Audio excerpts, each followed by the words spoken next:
Ernakulam general ആശുപത്രിയിൽ cancer ചികിത്സയ്ക്കെത്തുന്ന രോഗികൾക്കും കൂട്ടിരിപ്പുകാർക്കും താമസിക്കാൻ ഇടമൊരുക്കി സൗത്ത് ഇന്ത്യൻ ബാങ്കിന്റെ സാമൂഹിക പ്രതിബദ്ധതാ പദ്ധതി. പ്രത്യാശയുടെ അഭയകേന്ദ്രം എന്ന് പേരിട്ടിരിക്കുന്ന കെട്ടിടം പ്രവർത്തന സജ്ജമായി.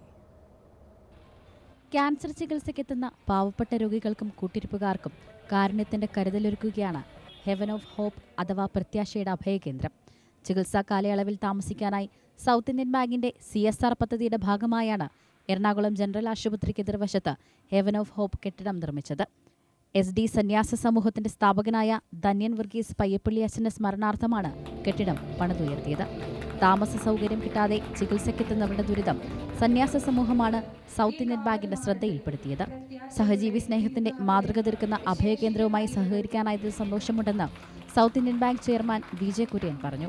ഈ സിസ്റ്റേഴ്സിന്റെ ഏതാണ്ട് 13 സെന്റ് സ്ഥലം ഏറ്റവും വേർത്തുവായി ഏറ്റവും മിനിമം വിലയിട്ടാലും ഒരു 6.5 കോടി രൂപയുടെ വിലയുള്ളതാണ്. അതിൽ അവരൊരു കെട്ടിടം പണിയാൻ വന്നപ്പോൾ നമ്മളും ഒരു 3 കോടി രൂപയായിട്ട് ഒരു പുതിയ കോൺസെപ്റ്റ് നമ്മൾ കൊണ്ടുവരികയത്. ഇത് ജനറൽ ഹോസ്പിറ്റലിലെ നേരെ എതിർവശത്താണ്. ഈ ജനറൽ ഹോസ്പിറ്റലിൽ വരുന്ന ക്യാൻസർ പേഷ്യൻസ് ആയിട്ടുള്ള ആൾക്കാർക്ക് താമസിക്കാൻ ഒരു സൗകര്യം എന്ന നിലയ്ക്കാണ്. SD പ്രൊവിൻഷ്യൽ സുപ്പീരിയർ സിസ്റ്റർ റേസി തളിയൻ ചടങ്ങിൽ അധ്യക്ഷത വഹിച്ചു. സന്യാസ സമൂഹത്തിന്റെ കൈവശമുള്ള 13 സെന്റ് സ്ഥലത്ത് 10,000 ചതുരശ്ര അടി വിസ്തൃതിയിലാണ് കെട്ടിടം പണിതുയർത്തിയത്. 3 കോടിയിലധികം രൂപ സൗത്ത് ഇന്ത്യൻ ബാങ്ക് ചെലവഴിച്ചു. 4 നില കെട്ടിടത്തിൽ ഒരേ സമയം 32 രോഗികൾക്കും ബന്ധുക്കൾക്കും കഴിയാം. മാതൃഭൂമി ന്യൂസ്, കൊച്ചി.